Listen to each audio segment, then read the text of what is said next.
ಎಲ್ಲರಿಗೂ ಆತ್ಮೀಯ ಸ್ವಾಗತ. ನಾನು ಶ್ರೀಮತಿ ಆರ್.ಡಿ. ಜೋಶಿ, ಸಹ ಶಿಕ್ಷಕಿ, ವಿಷಯ ಗಣಿತ, ಶ್ರೀ ಕೃ.ಎಂ. ಪಾಟೀಲ್ ಸರ್ಕಾರಿ ಪ್ರೌಢಶಾಲೆ, ಅಂತೂರ್ ಬೆಂತೂರ್, ತಾಲೂಕು ಜಿಲ್ಲಾ, ಗದಗ.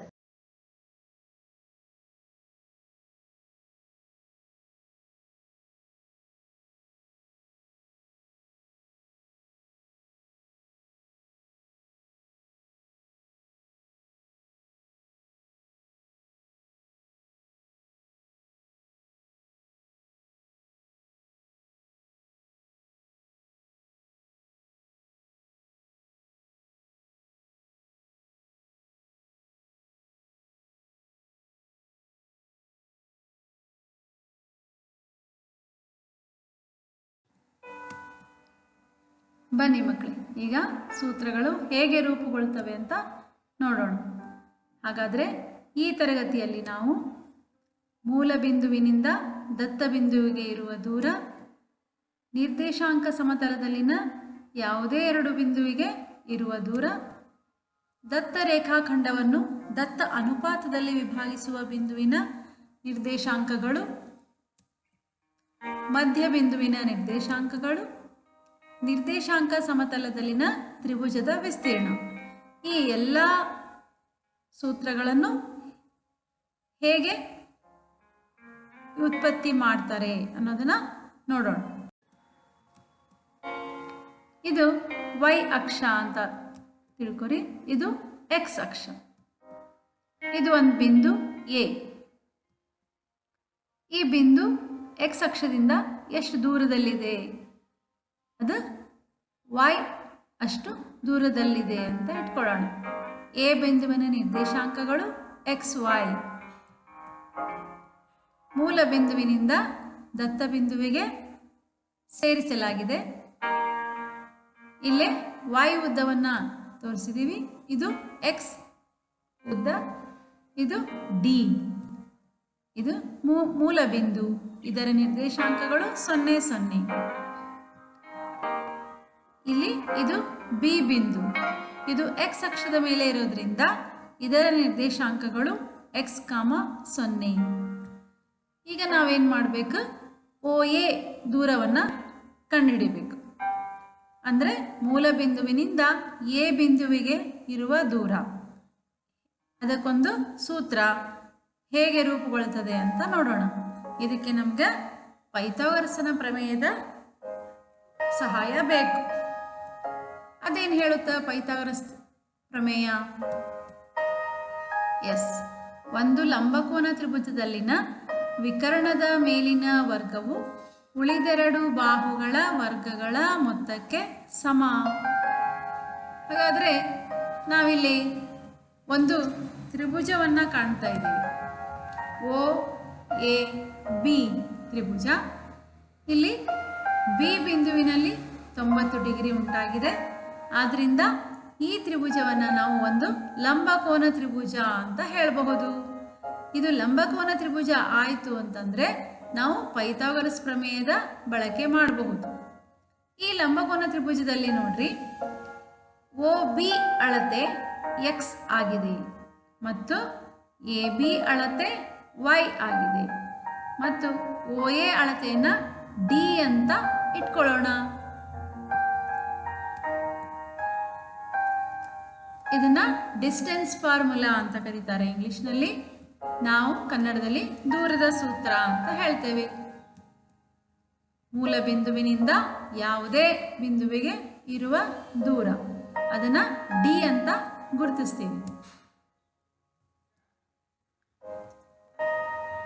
ಪೈಥಾಗರಸ್ ಪ್ರಮೇಯದ ಪ್ರಕಾರ OA ಅನ್ನೋದು ವಿಕರ್ಣ, ಉಳಿದೆರಡು ಬಾಹುಗಳು OB ಮತ್ತು AB.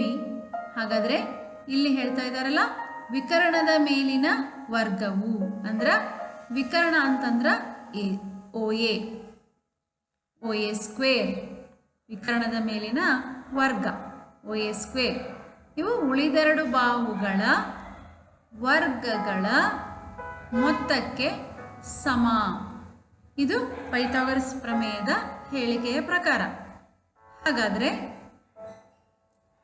O A square is equal to ಇಲ್ಲಿ ಒ ಬಿ ಅನ್ನೋದು ಎಕ್ಸ್ ಆಗಿದೆ, ಅದರಿಂದ ಇದು ಒ ಬಿ ಸ್ಕ್ವೇರ್ ಅಂತ ಅನ್ನೋದು ಎಕ್ಸ್ ಸ್ಕ್ವೇರ್ ಆಗುತ್ತೆ.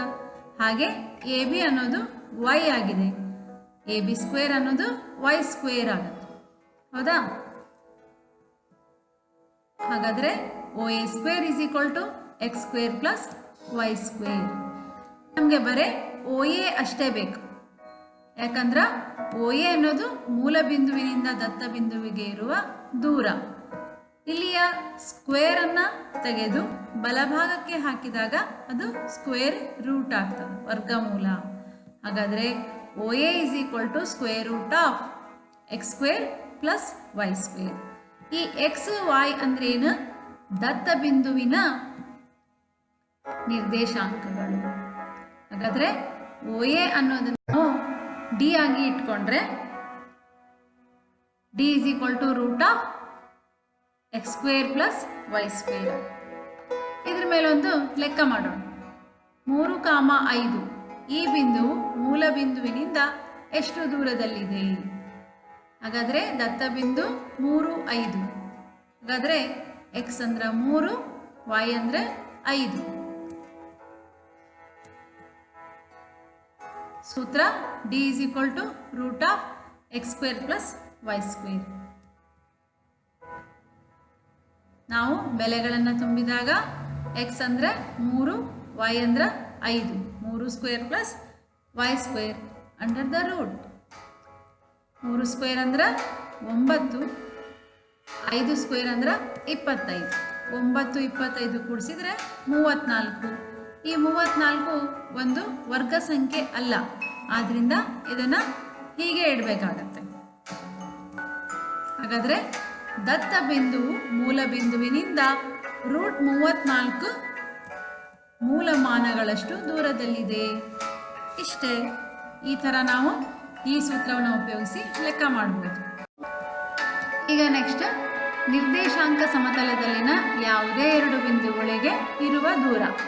ಯಾವುದರ 2 ಬಿಂದುಗಳಿಗೆ ನಡುವೆ ಇರುವಂತಹ ದೂರವನ್ನು ಯಾವ ಸೂತ್ರದಿಂದ ನಾವು ಕಂಡುಹಿಡಿಯಬಹುದು ಅನ್ನೋದನ್ನು ನೋಡೋಣ. ಇದು ವೈ ಅಕ್ಷ, ಎಕ್ಸ್ ಅಕ್ಷ, 2 ಬಿಂದುಗಳ ನಡುವಿನ ದೂರ. ಆ ಬಿಂದುಗಳು ಒಂದು ರಾ ಅಂತ ಇರಲಿ, ಇನ್ನೊಂದು ಮ ಅಂತ ಇರಲಿ.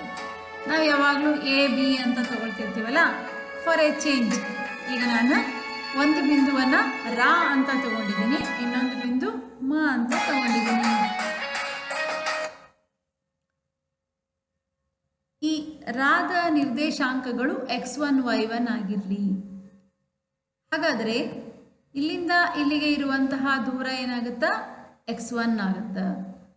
ಮ ಅನ್ನುವ ಬಿಂದುವ ನಿರ್ದೇಶಾಂಕಗಳು x2 y2 ಆಗಿರಲಿ. ಹಾಗಾದರೆ ನೋಡ್ರಿ, ಮೂಲ ಬಿಂದುವಿನಿಂದ ಇಲ್ಲಿವರೆಗೆ ಇರುವ ದೂರ x2 ಆಗುತ್ತಾ.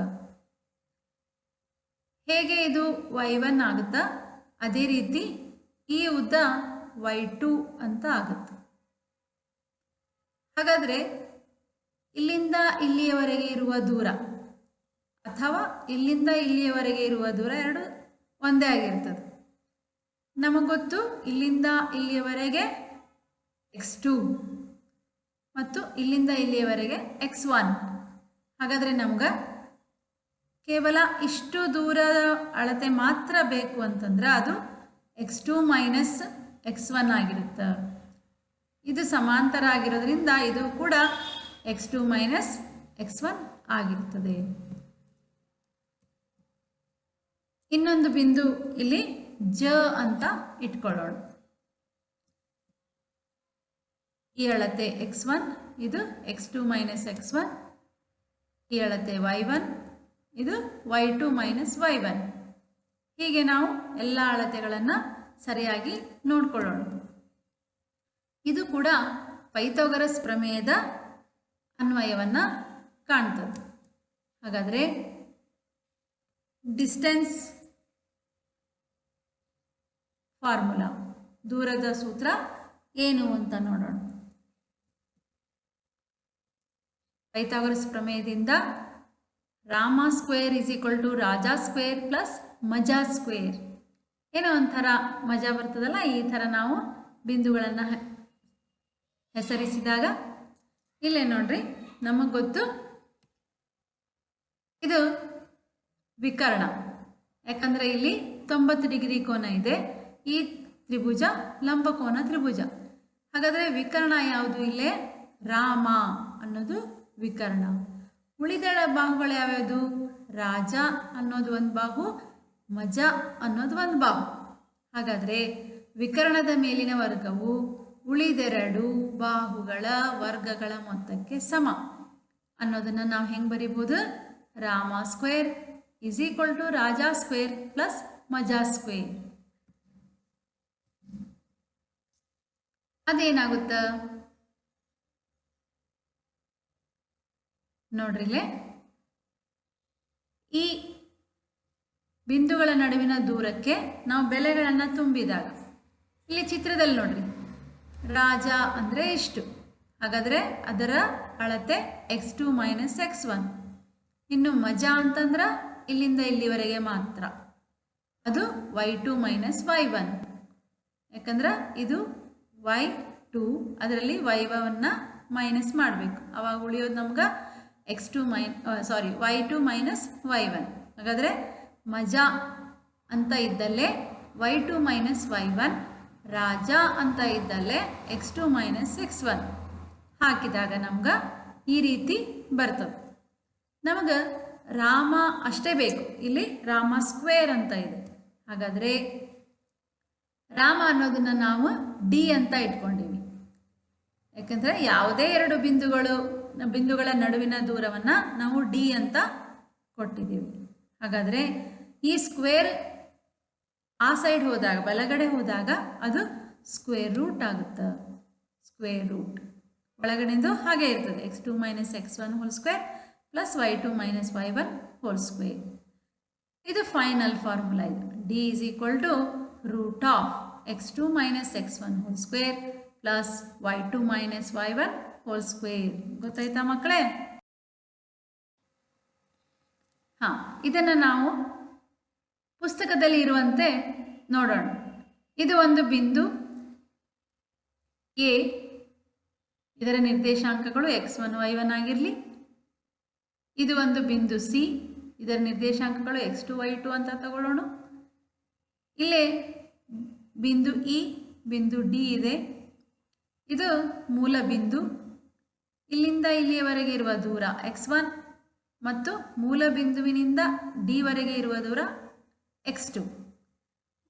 ಬರೀ ನಮ್ಗೆ ಇ ಡಿ ದೂರ ಬೇಕು ಅಂತಂದ್ರೆ x2 - x1.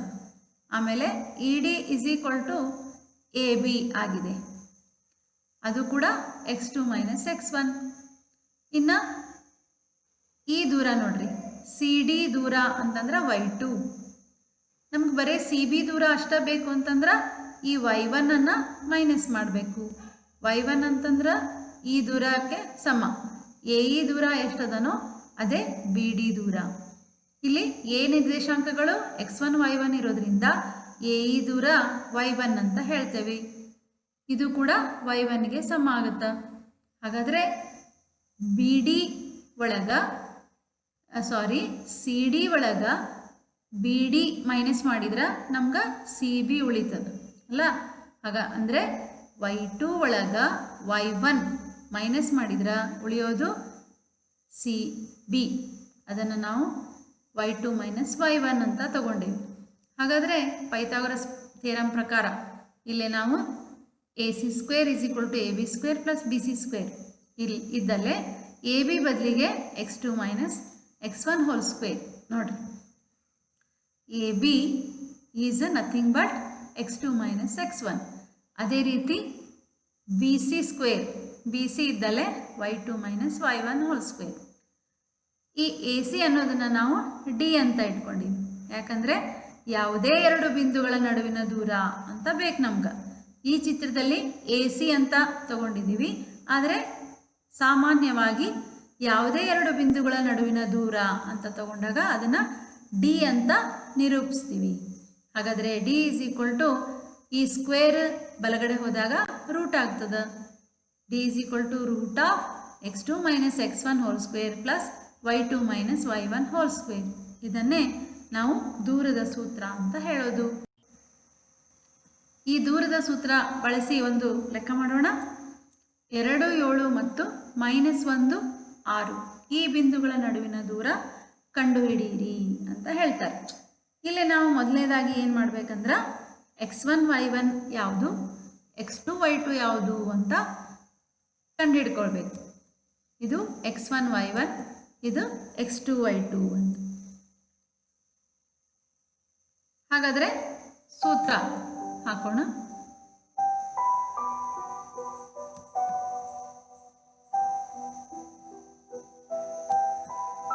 ಬೆಲೆ ತುಂಬಿಕೊಳ್ಳೋಣ, ಲೆಕ್ಕಾಚಾರ ಮಾಡೋಣ. ಇಲ್ಲಿ ನೋಡ್ರಿ, ಇದೆರಡು ಮೈನಸ್ ಮೈನಸ್ ಇರೋದ್ರಿಂದ ಎರಡು ಸಂಖ್ಯೆಗಳನ್ನು ಕೂಡಿಸಿ ಮೈನಸ್ ಚಿಹ್ನೆ ಇಡಬೇಕು. ಹಾಗಾಗಿ 2 1 ಕೂಡಿಸಿದ್ರೆ 3 ಆಗುತ್ತಾ. ಎರಡಕ್ಕೂ ಮೈನಸ್ ಇರೋದ್ರಿಂದ ನಾವು ಉತ್ತರಕ್ಕೆ ಮೈನಸ್ ಇಡಬೇಕು. 3ರ ವರ್ಗ. ಇದು 6ಕ್ಕೆ ಪ್ಲಸ್ ಇದೆ, 7ಕ್ಕೆ ಮೈನಸ್ ಇದೆ. 1ಕ್ಕೆ ಪ್ಲಸ್ಸು 1ಕ್ಕೆ ಮೈನಸ್ ಇದ್ದಾಗ ಕಳೆಯುವ ಕೆಲಸ ವ್ಯವಕಲನ ಮಾಡಬೇಕು. 7ರಾಗ 6 ಕಳೆದ್ರೆ 1 ಮತ್ತು ದೊಡ್ಡ ಅಂಕಿಯ ಚಿಹ್ನೆ ಮೈನಸ್. ಹಾಗಾಗಿ ಇದು -1 ಹೋಲ್ ಸ್ಕ್ವೇರ್ ಆಗುತ್ತೆ. 3ರ ವರ್ಗ ಅಂದ್ರೆ 9, 1ರ ವರ್ಗ ಅಂದರೆ 1, -3ರ ವರ್ಗ ಅಂದ್ರೂ +9, +3ರ ವರ್ಗ ಅಂದ್ರೂ +9, ಹಾಗೆ -1ರ ವರ್ಗ 1. ಇಲ್ಲಿ ರೂಟ್ನಲ್ಲಿರೋದನ್ನ ನಾವು ಕೂಡಿಸಿದ್ರೆ ರೂಟ್ 10 ಆಗುತ್ತಾ. ಇದು 10 ಮೂಲ 3. ಈಗ ಮುಂದಿನ ಸೂತ್ರ ನೋಡೋಣ. ಯಾವುದಪ್ಪ ಅದು? ದತ್ತ ರೇಖಾಖಂಡವನ್ನು ದತ್ತ ಅನುಪಾತದಲ್ಲಿ ವಿಭಾಗಿಸುವ ಬಿಂದುವಿನ ನಿರ್ದೇಶಾಂಕಗಳು, ಅದನ್ನು ಕಂಡುಹಿಡಿಯೋ ಸೂತ್ರ. ಇದಕ್ಕೆ ನಾವು ಭಾಗ ಪ್ರಮಾಣ ಸೂತ್ರ ಅಂತಲೂ ಹೇಳ್ತೀವಿ. ಇದನ್ನು ಅರ್ಥ ಮಾಡ್ಕೊಳ್ಬೇಕು ಅಂತಂದ್ರೆ ನಾವು ಸ್ವಲ್ಪ ಹಿಂದಿನ ಜ್ಞಾನವನ್ನು ಸ್ಮರಿಸ್ಕೊಳ್ಬೇಕು. ತ್ರಿಭುಜಗಳ ಪಾಠದಲ್ಲಿ ನಾವು ಸಮರೂಪ ತ್ರಿಭುಜಗಳಿಗೆ ಸಂಬಂಧಿಸಿದ ಕೋನ ಸಮರೂಪತೆಯ ನಿರ್ಧಾರಕ ಗುಣವನ್ನು ಕಲ್ತಿದ್ದೀವಿ. ಅದನ್ನು ಸ್ವಲ್ಪ ಸ್ಮರಣೆ ಮಾಡ್ಕೊಳ್ಳೋಣ. ಏನಪ್ಪಾ ಅದು? ಇದು ಒಂದು ತ್ರಿಭುಜ, ಇದು ಇನ್ನೊಂದು ತ್ರಿಭುಜ. ಈ ಎರಡೂ ತ್ರಿಭುಜಗಳಲ್ಲಿನ ಒಂದು ವಿಶಿಷ್ಟತೆ ಏನಪ್ಪಾ ಅಂತಂದ್ರೆ ಇವು ಎರಡೂ ಲಂಬ ಕೋನ ತ್ರಿಭುಜಗಳು. ಆಮೇಲೆ ಈ ಕೋನ ಮತ್ತು ಈ ಕೋನಗಳ ಅಳತೆ ಸಮ ಇರ್ತದ, ಈ ಕೋನ ಮತ್ತು ಈ ಕೋನದ ಅಳತೆ ಸಮ ಇರ್ತದ ಅಂತ ಇಟ್ಕೋರಿ. ಆವಾಗ ಇವು ಸಮಕೋನೀಯ ತ್ರಿಭುಜಗಳಾಗ್ತಾವ. ಈ ತ್ರಿಕೋನದ 3 ಕೋನಗಳು ಈ ತ್ರಿಕೋನದ 3 ಕೋನಗಳಿಗೆ ಸಮನಾದರೆ ಈ ಎರಡು ತ್ರಿಕೋನಗಳನ್ನು ಸಮರೂಪಿ ತ್ರಿಕೋನಗಳು ಅಂತ ಕರೀತಾರೆ. ಇದನ್ನ M1 ಅಂತ ಇಟ್ಕೊಳ್ಳೋಣ. ಈ ಬಿಂದು P ಆಗಿರಲಿ, ಇದು A, ಇದು Q. ಇದು P ಆಗಿರಲಿ, ಇದು B. ಇದನ್ನ M2 ಅಂತ ಇಟ್ಕೊಳ್ಳೋಣ. PB distance. ಇದು ಬಿಂದು C ಆಗಿರಲಿ. ಈ ತ್ರಿಭುಜಗಳು ಹೇಗಿದಾವ ನೋಡ್ರಿ. ಈ ಥರ ಇದ್ದ ತ್ರಿಭುಜಗಳನ್ನು ನಾವು ಇಲ್ಲಿ ಬಿಡಿ ಬಿಡಿಯಾಗಿ ಇಟ್ಟಿದ್ದೇವೆ. ಅಂದ್ರೆ P ಬಿಂದು P ಶೃಂಗ ಇದೆಯಲ್ಲ, ಇದು ಶೃಂಗ. ಈ P ಬಿಂದು ಮತ್ತು ಈ ಬಿಂದು P ಬಿಂದು ಇಲ್ಲಿ ಒಂದೇ ಕಡೆ ಇದೆ ಅಂತ ಇಟ್ಕೋರಿ. ಈ ತ್ರಿಭುಜ ಮತ್ತು ಈ ತ್ರಿಭುಜಗಳನ್ನ ಒಂದರ ಮೇಲೆ ಒಂದು ಇಟ್ಟಾಗ P ಬಿಂದು ಇಲ್ಲೇ ಬರ್ತದ.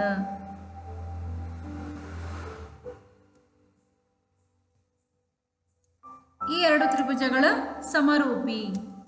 ಹಾಗಾದ್ರೆ ಸಮರೂಪ ತ್ರಿಭುಜಗಳ ಅನುರೂಪ ಬಾಹುಗಳು ಸಮಾನುಪಾತದಲ್ಲಿರುತ್ತವೆ ಅಂತ ಕಲ್ತಿದ್ದೀವಿ ನಾವು. ಹಾಗಾಗಿ M1/M2 is equal to PA/BP is equal to AQ/PC is equal to PQ/BC ಆಗುತ್ತೆ. ಈ ಒಂದು ಫಲಿತಾಂಶವನ್ನು ನಾವು ಉಪಯೋಗಿಸಿಕೊಂಡು ಭಾಗ ಪ್ರಮಾಣ ಸೂತ್ರ ಹೇಗೆ ಬರ್ತದ ಅಂತ ನೋಡೋಣ. ಇಲ್ಲಿ ನೋಡಿ, ಇಲ್ಲಿ AB ಒಂದು ರೇಖಾಖಂಡ, P ಅದರ ಮೇಲಿನ ಬಿಂದು. ಈ ರೇಖಾಖಂಡವನ್ನು ಅದು 2 ಭಾಗಗಳಾಗಿ ವಿಭಾಗಿಸ್ತದೆ.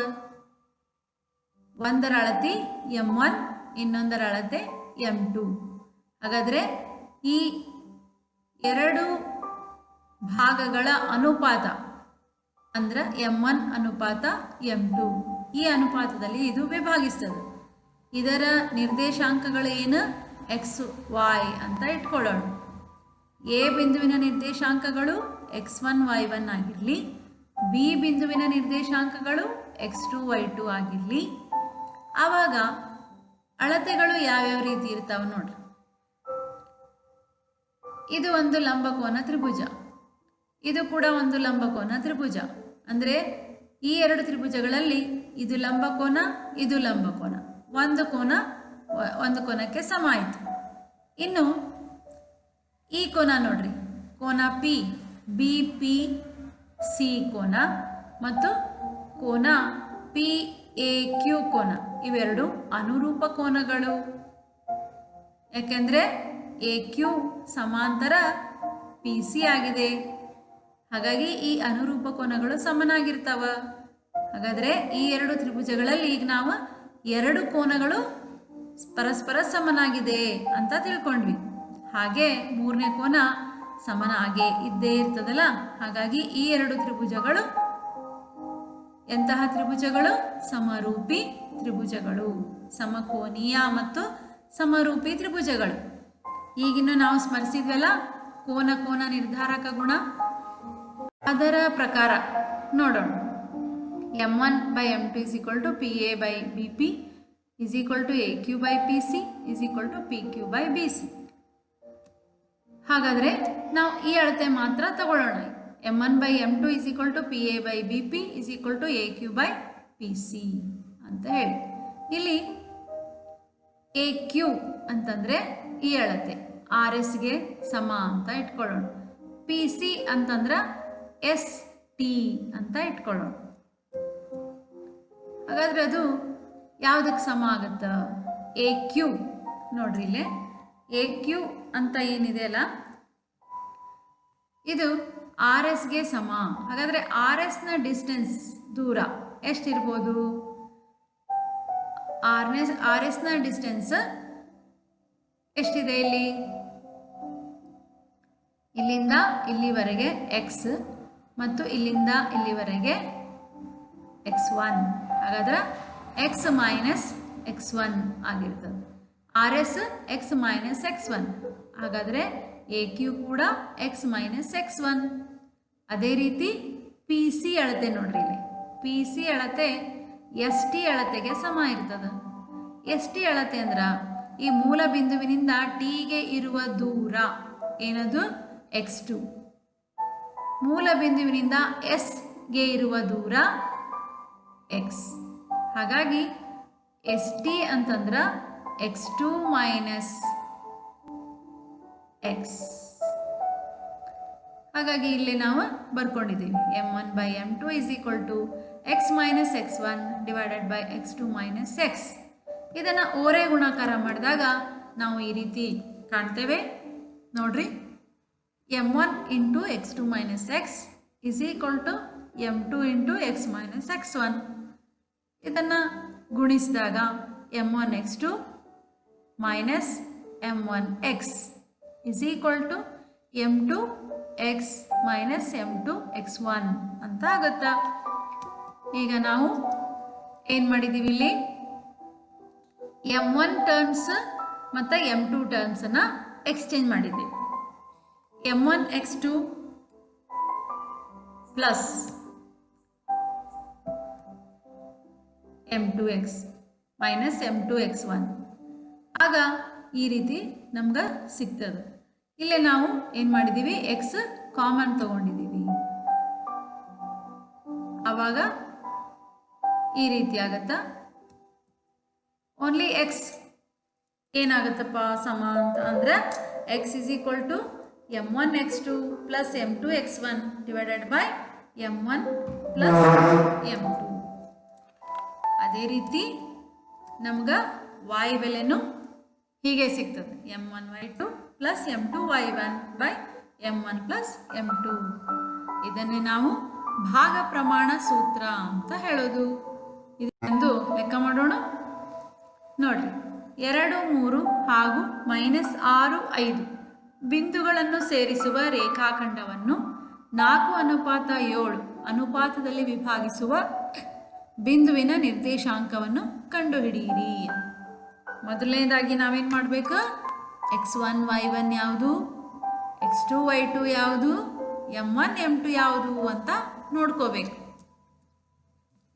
ಇದು x1 y1 ಆಗಿರಲಿ, ಇದು x2 y2 ಮತ್ತು ಇದು m1 m2. ಈಗ ನಾವು ಸೂತ್ರವನ್ನು ಬರ್ಕೊಳ್ಳೋಣ.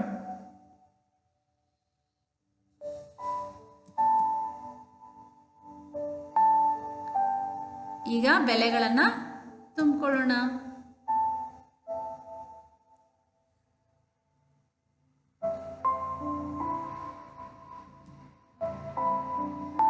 ಇಲ್ಲೇ ನೋಡ್ರಿ, ನಾವು ಚಿಹ್ನೆಗಳ ಸಮೇತ ಲೆಕ್ಕ ಮಾಡಬೇಕು. ಇದು ಪ್ಲಸ್, ಇದು minus. Plus into minus minus, 4 6 24. ಆಮೇಲೆ ಇವೆರಡು ಪ್ಲಸ್ ಇದಾವೆ, 7 2 14. ಇಲ್ಲೇ 1 ಪ್ಲಸ್ 1 ಮೈನಸ್ ಕಳಿಬೇಕು. ನೋಡೋಣ ಏನು ಬರ್ತದ. ಎಸ್, -24 14 ಕಳೆದ್ರೆ -10 ಡಿವೈಡೆಡ್ ಬೈ 4 7 11. ಅದೇ ರೀತಿ y ಬೆಲೆ ಕೂಡ ನಾವು ಮಾಡ್ಕೊಳ್ಬೋದು. ಹಾಗಾದರೆ ಅಪೇಕ್ಷಿತ ಬಿಂದುವಿನ ನಿರ್ದೇಶಾಂಕಗಳು -10/11 ಮತ್ತು 41/11 ಆಗಿದೆ. ಎಷ್ಟು ಈಸಿ ಇದೆಯಲ್ಲ ಭಾಗ ಪ್ರಮಾಣ ಸೂತ್ರ. ಇಲ್ಲಿ ನಾವು ಏನು ನೆನ್ಪಿಡ್ಬೇಕಪ್ಪ ಅಂತಂದ್ರೆ, m1ಗೆ x2 ಜೋಡಿ ಆಗುತ್ತಾ, m2ಗೆ x1 ಜೋಡಿ ಆಗುತ್ತೆ. m1 x2 into m2 x1. ಹೌದಾ? ಆ ಥರ ನಾವು ಬೆಲೆಗಳನ್ನ ತುಂಬಿಕೊಳ್ಳೋದು ರೂಢಿ ಮಾಡಿಕೊಂಡ್ರೆ ನಮ್ಗೆ ಸರಳ ಆಗುತ್ತೆ. ನಾವು ಯಾವಾಗ ಬಹಳ ಲೆಕ್ಕಗಳನ್ನು ರೂಢಿ ಮಾಡ್ಕೊಳ್ತೀವಿ, ನಮಗೆ ಈ ಲೆಕ್ಕಗಳನ್ನು ಮಾಡೋದು, ಸೂತ್ರಗಳನ್ನು ನೆನ್ಪಿಟ್ಕೊಳ್ಳೋದು ಎಲ್ಲ ತುಂಬ ಸರಳ ಆಗುತ್ತೆ. ಮುಂದಿನದಾಗಿ ಏರಿಯಾ ಆಫ್ ಟ್ರಯಾಂಗಲ್, ತ್ರಿಕೋನದ ವಿಸ್ತೀರ್ಣ ಕಂಡುಹಿಡಿಯುವ ಸೂತ್ರ. ಇದನ್ನು ನಾವು ಹೇಗೆ ಡಿರೈವ್ ಮಾಡಬೇಕು, ಹೇಗೆ ಉತ್ಪತ್ತಿ ಮಾಡಬೇಕು ನೋಡೋಣ. ಇದು y ಅಕ್ಷ, x ಅಕ್ಷ, ಒಂದು ತ್ರಿಭುಜ, B ಶೃಂಗಬಿಂದು, A ಶೃಂಗಬಿಂದು, C ಶೃಂಗಬಿಂದು. ಇದು ಈ ಡಿಸ್ಟೆನ್ಸ್ x2 ಆಗಿರಲಿ, ಇದು x3 - x1 ಆಗುತ್ತಾ, ಇದು x1 - x2 ಆಗುತ್ತಾ, ಇದು y1. ಹೀಗೆ ನಾವು ಪ್ರತಿ ಡಿಸ್ಟೆನ್ಸನ್ನು ನೋಟ್ ಮಾಡ್ಕೊಳ್ಳೋಣ. ಕೆಲವೊಂದಿಷ್ಟು ರಚನೆಗಳನ್ನು ಮಾಡ್ಕೊಳ್ಳೋಣ. ಈಗ ತ್ರಿಭುಜ ABC = ಏನಾಗುತ್ತೆ ನೋಡೋಣ. ನಾವೀಗ ತ್ರಿಭುಜ ABCಯ ವಿಸ್ತೀರ್ಣ ಕಂಡುಹಿಡಿಬೇಕು. ಈ ಕೆಂಪು ಬಣ್ಣದಲ್ಲಿ ಕೊಟ್ಟಿರುವಂತಹ ತ್ರಿಭುಜವನ್ನು ನೋಡ್ರಿ, ಇದರ ವಿಸ್ತೀರ್ಣ ಕಂಡುಹಿಡ್ಕೋಬೇಕು. ನಾವೀಗ ಈ ವಿಸ್ತೀರ್ಣ ಕಂಡುಹಿಡ್ಕೋಬೇಕು ಅಂತಂದ್ರೆ ಇಲ್ಲಿ ನಾವು 2 ತ್ರಾಪಿಜ್ಯಗಳನ್ನು ಕಾಣ್ತಾ ಇದ್ದೀವಿ. ABQP ಒಂದು ತ್ರಾಪಿಜ್ಯ ಮತ್ತು APRC ಒಂದು ತ್ರಾಪಿಜ್ಯ ಮತ್ತು CBQR ಒಂದು ತ್ರಾಪಿಜ್ಯ ಅಥವಾ BQRC ಒಂದು ತ್ರಾಪಿಜ್ಯ.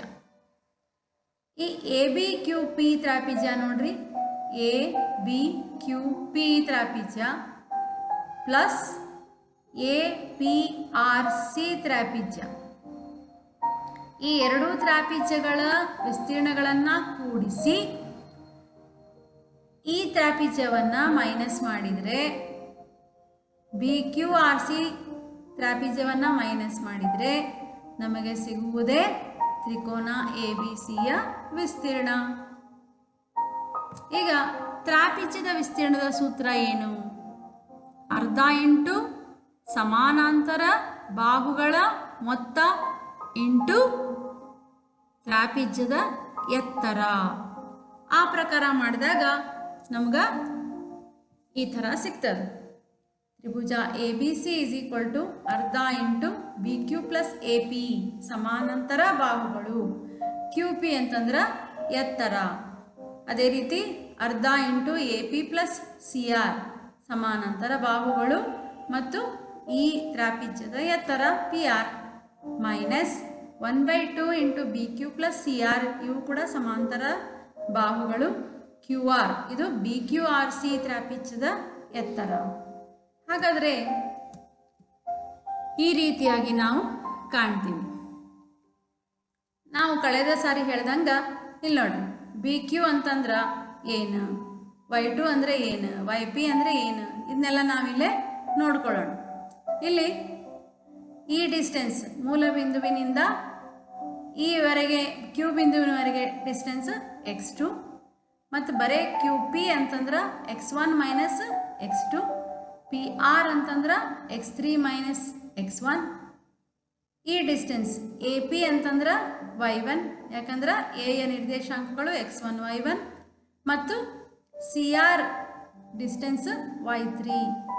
ಇದನ್ನೆಲ್ಲ ಗಮನದಲ್ಲಿ ಇಟ್ಕೊಂಡು ನಾವು ಇಲ್ಲಿ ಬೆಲೆಗಳನ್ನು ತುಂಬಿದಾಗ ನಾವು ಈ ರೀತಿ ಫಲಿತಾಂಶ ಬರ್ತದೆ ನಮ್ಗೆ.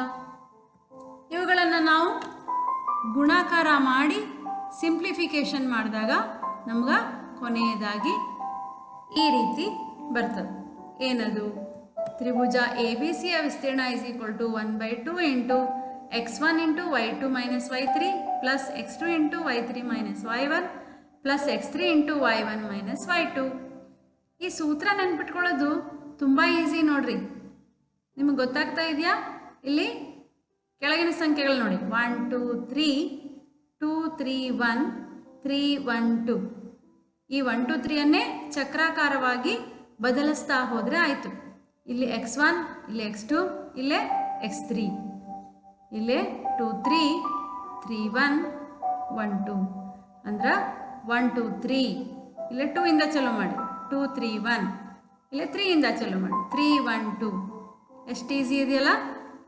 ಈ ಸೂತ್ರ ಹಾಕಿ ಲೆಕ್ಕ ಮಾಡೋದು ಅಷ್ಟೇ ಸರಳ. ಹಾಗಾದರೆ ಇದೊಂದು ಲೆಕ್ಕ. ಶೃಂಗ ಬಿಂದುಗಳು 1 ಮೈನಸ್ 1 -4 6 ಮತ್ತು -3 -5 ಆಗಿರುವ ತ್ರಿಭುಜದ ವಿಸ್ತೀರ್ಣ ಕಂಡುಹಿಡಿಯಿರಿ ಅಂತ.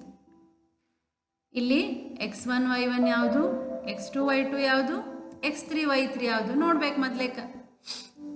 ಇದು x1 y1, ಇದು x2 y2, ಇದು x3 y3 ಆಗಿರಲಿ. ಸೂತ್ರ ಬರ್ಕೊಳ್ಳೋಣ, ಬೆಲೆನ ತುಂಬಿಕೊಳ್ಳೋಣ, ಲೆಕ್ಕಾಚಾರ ಮಾಡೋಣ. ಇಲ್ಲೇ ನಮ್ಗೆ ಸ್ವಲ್ಪ ಗೊಂದಲ ಆಗ್ತದೆ. ಇದು 6 ಮೈನಸ್ ಆಫ್ -5, ಇದು 4, ಇದು -5 ಮೈನಸ್ ಆಫ್ -1. ಇಲ್ಲಿ ನೋಡ್ರಿ x1 ಎಷ್ಟಪ್ಪ 1, x1 1. ಇನ್ನು ಬಾಕಿ 2 ಪಾಯಿಂಟ್ನಾಗ y ಇರ್ತಾವಲ್ಲ ಅದನ್ನು ತಗೋಬೇಕು ನಾವು. 6 ಮೈನಸ್ ಆಫ್ -5. ಈ ಬಿಂದುವಿನ y ಬಿಟ್ಟು ಬಾಕಿ 2 ಬಿಂದುವಿನಾಗ y ಏನಿರ್ತಾವಲ್ಲ ಅದನ್ನಷ್ಟ ತಗೋಬೇಕು. ಅಂದ್ರೆ y2 ಮೈನಸ್ y3. y2 ಅಂದ್ರೆ 6 ಮೈನಸ್ ಇಲ್ಲಿ ಇನ್ನೊಂದು ಮೈನಸ್ ಇರೋದ್ರಿಂದ ಮೈನಸ್ ಆಫ್ ಮೈನಸ್ ಅಂತ ತಗೋತೀವಿ. ಅದೇ ರೀತಿ x2 ಅಂದ್ರೆ -4, x2 -4. ಈ ಬಿಂದುವಿನಲ್ಲಿರುವ y ಅನ್ನ ಬಿಟ್ಟು ಬಾಕಿ 2 ಬಿಂದುಗಳನ್ನು ನಾವು ತಗೊಳ್ಳೋಣ. ಏನಾಯ್ತು? -5 ಮೈನಸ್ ಆಫ್ -1, -5 ಮೈನಸ್ ಆಫ್ -1. ಇನ್ನು x3 ಅಂದ್ರೆ -3, x3 -3. ಇದೊಂದು ಪಾಯಿಂಟ್ ಬಿಟ್ಟು ಇನ್ನು ಉಳ್ಕಿ ಕಡೆ ಏನು y ಇದಾವಲ್ಲ ಅದನ್ನು ಹಚ್ಕೊಳ್ಬೇಕು ನಾವು. ಏನದು? y1 ಮೈನಸ್ y2, -1 -6 -1 ಇಲ್ಲೇ ಆ ಥರ ಹಚ್ಕೊಂಡಿವಿ. ಇಲ್ಲಿ ನೋಡ್ರಿ ಹಂಗಾರೆ ಇದು ಮೈನಸ್ ಇಂಟು ಮೈನಸ್ ಏನಾಗುತ್ತಾ? ಪ್ಲಸ್ ಆಗುತ್ತಾ. ಇಲ್ಲೇ ಮೈನಸ್ ಇಂಟು ಮೈನಸ್ ಏನಾಗುತ್ತಾ? ಪ್ಲಸ್ ಆಗುತ್ತಾ. ಇಲ್ಲೇ ಇವು ಎರಡು ಮೈನಸ್ ಇರೋದ್ರಿಂದ ನಾವು ಕೂಡಿಸಿ ಮೈನಸ್ ಚಿಹ್ನೆ ಇಡಬೇಕು. 6 1 7 ವಿತ್ ನೆಗೆಟಿವ್ ಸೈನ್. ಈ ಸ್ಟೆಪ್ ಅರ್ಥ ಆಯ್ತಾ ಮಕ್ಕಳೇ? ಇದು ಇಂಪಾರ್ಟೆಂಟ್ ಸ್ಟೆಪ್. ಇಲ್ಲೇ ನಾವೆಲ್ಲ ಮಿಸ್ಟೇಕ್ ಮಾಡೋದು. ಇಲ್ಲಿ ನಾವು ಹುಷಾರಾಗಿ ಚಿಹ್ನೆಗಳನ್ನು ಲೆಕ್ಕಾಚಾರ ಮಾಡಿ ಉತ್ತರ ಇಡಬೇಕು. ಮುಂದಿನ ಸ್ಟೆಪ್ ನೋಡೋಣ. ಎಸ್, 6 5 11 -4 ಒಳಗಡೆ 5 - 1 -5 + 1 ಅದು -4 ಆಗುತ್ತಾ? ಇದು ಮೈನಸ್ ಇಂಟು ಮೈನಸ್ ಪ್ಲಸ್ ಆಗುತ್ತಾ? 3 7 21. ನೆಕ್ಸ್ಟ್ ಈ ರೀತಿ ಬರ್ತದೆ. ಏನು 11ಕ್ಕೆ 11 minus into minus plus 4 4 16 plus 21. ಇವೆಲ್ಲನೂ ಗುಣಿಸಿ ಅದರ ಅರ್ಧ ಮಾಡಿದರೆ ನಮ್ಗೆ ತ್ರಿಭುಜದ ವಿಸ್ತೀರ್ಣ ಸಿಗುತ್ತೆ. Yes, half into 24 = 12. 12 ಚದುರಮಾನಗಳು. ವಿಸ್ತೀರ್ಣದ ಮೂಲಮಾನ ಏನು? ಚದುರಮಾನಗಳು. All students, keep solving problems. All the best. Thank you.